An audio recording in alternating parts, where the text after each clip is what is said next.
الرحمن الرحیم سورہ بقرہ آیت نمبر 27۔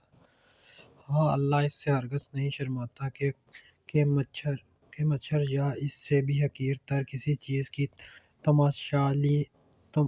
تمثلیں دے جو حق بات کو قبول کرنے والے ہیں انہی تمثلوں کو دیکھ کر جان لیتے ہیں کہ یہ حق ہے جو ان کے رب ہی کی طرف سے آیا، اور جو ماننے والے نہیں ہوتے وہ انہیں سن کر کہنے لگتے ہیں کہ ایسی تمثلوں سے اللہ کو کیا سروکار۔ اس طرح اللہ ایک ہی بات بہتوں کو گمراہی میں مبتلا کر دیتا ہے اور بہتوں کو راہ راست دکھا دیتا ہے، اور گمراہی میں انہی کو مبتلا کرتا ہے جو فاسق ہیں۔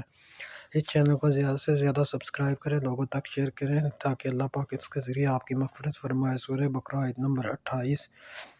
آیت نمبر 27۔ اللہ کے عہد کو مضبوط باندھ لینے کے بعد توڑ دیتے ہیں۔ اللہ نے جسے توڑنے کا حکم دیا ہے اسے کاٹتے ہیں اور زمین میں فساد برپا کرتے ہیں۔ حقیقت میں یہی لوگ نقصان اٹھانے والے ہیں۔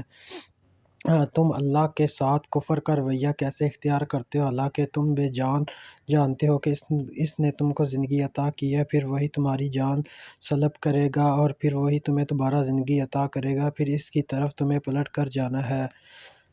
آیت نمبر 29۔ اور وہی تو ہے جس نے تمہارے لیے زمین کی ساری چیزیں پیدا کیں، پھر اوپر کی طرف توجہ فرمائی اور 7 آسمان استون کیے، اور ہر جگہ ہر چیز کا علم رکھنے والا ہے۔ پھر ذرا اس بات کا تصور کرو جب تمہارے رب نے فرشتوں سے کہا کہ میں زمین میں ایک خلیفہ بنانے والا ہوں، اور انہوں نے عرض کیا کیا آپ زمین میں کسی کو ایسا مقرر کرنے والے ہیں جو اس کے ساتھ انتظام کو بگاڑ دے گا اور خون ریزیاں کرے گا؟ جی، آپ کی حمد و ثنا کے ساتھ تسبیح اور آپ کے لیے تقدس کو تو ہم کر ہی رہے ہیں۔ فرمایا میں جانتا ہوں جو کچھ تم نہیں جانتے۔